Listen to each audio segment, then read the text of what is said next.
Genesis chapter 26. Now there was a famine in the land, besides the previous famine in Abraham's time, and Isaac went to Abimelech, king of the Philistines, in Gerar. The Lord appeared to Isaac and said, "Do not go down to Egypt.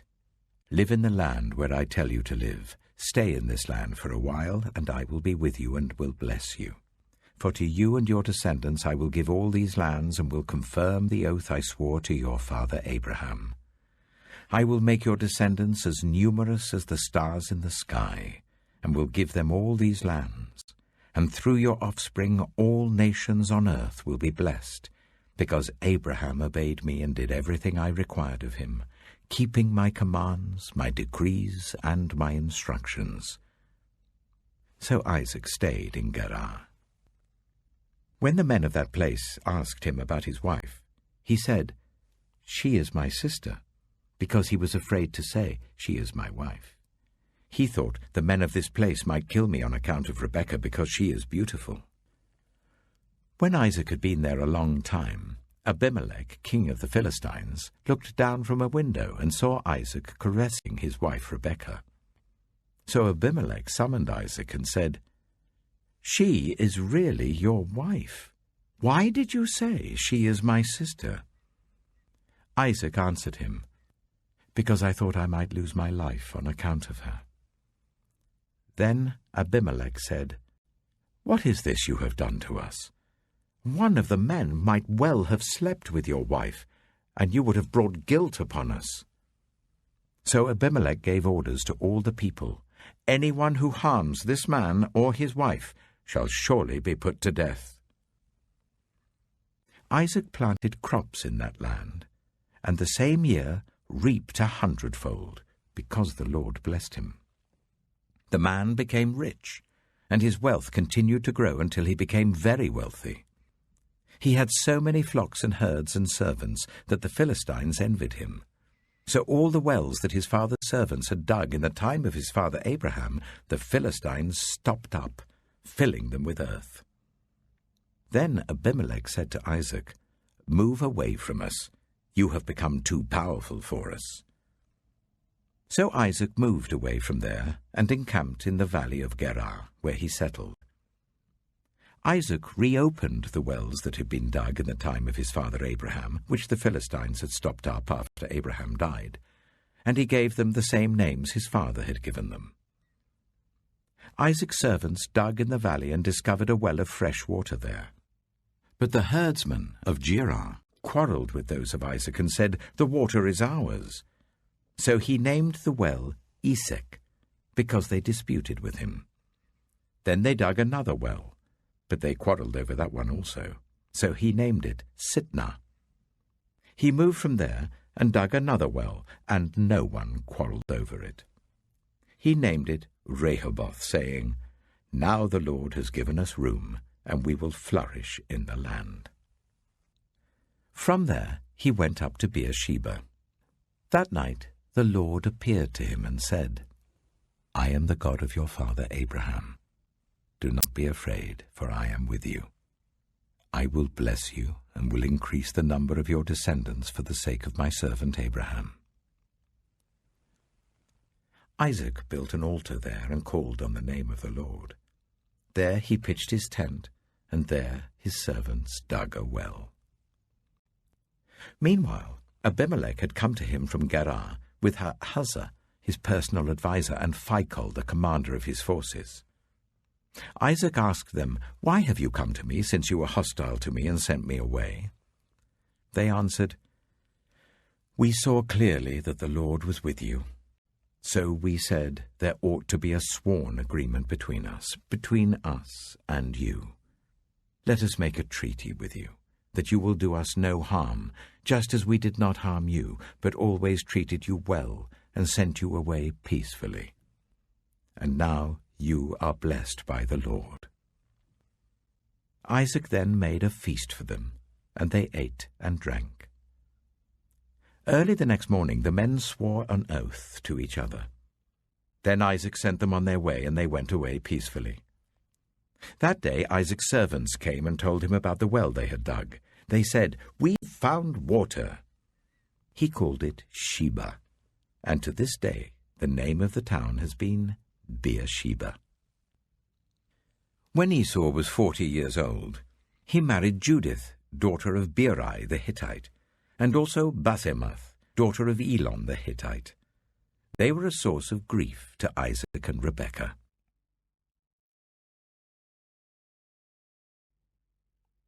Genesis chapter 27.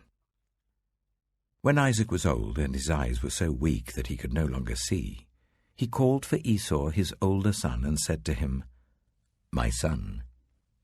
"Here I am," he answered. Isaac said, "I am now an old man and don't know the day of my death. Now then, get your equipment, your quiver and bow, and go out to the open country to hunt some wild game for me. Prepare me the kind of tasty food I like, and bring it to me to eat, so that I may give you my blessing before I die." Now Rebekah was listening as Isaac spoke to his son Esau. When Esau left for the open country to hunt game and bring it back, Rebekah said to her son Jacob, "Look, I overheard your father say to your brother Esau, 'Bring me some game and prepare me some tasty food to eat, so that I may give you my blessing in the presence of the Lord before I die.' Now, my son, listen carefully and do what I tell you. Go out to the flock and bring me 2 choice young goats, so I can prepare some tasty food for your father, just the way he likes it. Then take it to your father to eat, so that he may give you his blessing before he dies." Jacob said to Rebekah his mother, "But my brother Esau is a hairy man, while I have smooth skin. What if my father touches me? I would appear to be tricking him, and would bring down a curse on myself rather than a blessing." His mother said to him, "My son, let the curse fall on me. Just do what I say. Go and get them for me." So he went and got them and brought them to his mother, and she prepared some tasty food just the way his father liked it. Then Rebekah took the best clothes of Esau, her older son, which she had in the house, and put them on her younger son Jacob. She also covered his hands and the smooth part of his neck with the goat skins. Then she handed to her son Jacob the tasty food and the bread she had made. He went to his father and said, "My father?" "Yes, my son," he answered. "Who is it?" Jacob said to his father, "I am Esau, your firstborn. I have done as you told me. Please sit up and eat some of my game, so that you may give me your blessing." Isaac asked his son, "How did you find it so quickly, my son?" "The Lord your God gave me success," he replied. Then Isaac said to Jacob, "Come near so I can touch you, my son, to know whether you really are my son Esau or not." Jacob went close to his father Isaac, who touched him and said, "The voice is the voice of Jacob, but the hands are the hands of Esau." He did not recognize him, for his hands were hairy like those of his brother Esau, so he proceeded to bless him. "Are you really my son Esau?" he asked. "I am," he replied. Then he said, "My son, bring me some of your game to eat, so that I may give you my blessing." Jacob brought it to him, and he ate, and he brought some wine, and he drank. Then his father Isaac said to him, "Come here, my son, and kiss me." So he went to him and kissed him. When Isaac caught the smell of his clothes, he blessed him and said, "Ah, the smell of my son is like the smell of a field that the Lord has blessed. May God give you heaven's dew and earth's richness, an abundance of grain and new wine. May nations serve you and peoples bow down to you. Be lord over your brothers, and may the sons of your mother bow down to you. May those who curse you be cursed, and those who bless you be blessed." After Isaac finished blessing him, And Jacob had scarcely left his father's presence. His brother Esau came in from hunting. He too prepared some tasty food and brought it to his father. Then he said to him, "My father, please sit up and eat some of my game, so that you may give me your blessing." His father Isaac asked him, "Who are you?" "I am your son," he answered, "your firstborn, Esau." Isaac trembled violently and said, "Who was it, then, that hunted game and brought it to me? I ate it just before you came, and I blessed him, and indeed he will be blessed." When Esau heard his father's words, he burst out with a loud and bitter cry, and said to his father, "Bless me, me too, my father." But he said, "Your brother came deceitfully and took your blessing." Esau said, "Isn't he rightly named Jacob? This is the second time he has taken advantage of me. He took my birthright, and now he's taken my blessing." Then he asked, "Haven't you reserved any blessing for me?" Isaac answered Esau, "I have made him lord over you, and have made all his relatives his servants, and I have sustained him with grain and new wine. So what can I possibly do for you, my son?" Esau said to his father, "Do you only have one blessing, my father? Bless me too, my father." Then Esau wept aloud. His father Isaac answered him, "Your dwelling will be away from the earth's richness, away from the dew of heaven above. You will live by the sword, and you will serve your brother. But when you grow restless, you will throw his yoke from off your neck." Esau held a grudge against Jacob because of the blessing his father had given him. He said to himself, "The days of mourning for my father are near. Then I will kill my brother Jacob." When Rebekah was told what her older son Esau had said, she sent for her younger son Jacob and said to him, "Your brother Esau is planning to avenge himself by killing you. Now then, my son, do what I say. Flee at once to my brother Laban in Haran.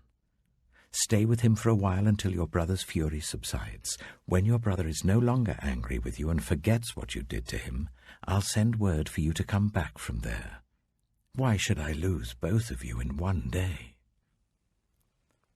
Then Rebekah said to Isaac, "I'm disgusted with living because of these Hittite women. If Jacob takes a wife from among the women of this land, from Hittite women like these, my life will not be worth living."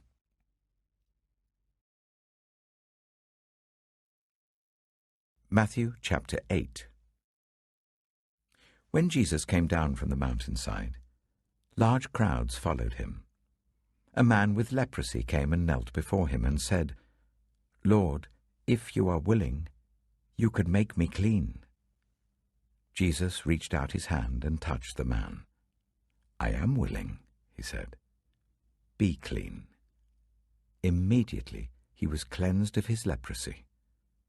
Then Jesus said to him, "See that you don't tell anyone, but go, show yourself to the priest and offer the gift Moses commanded as a testimony to them."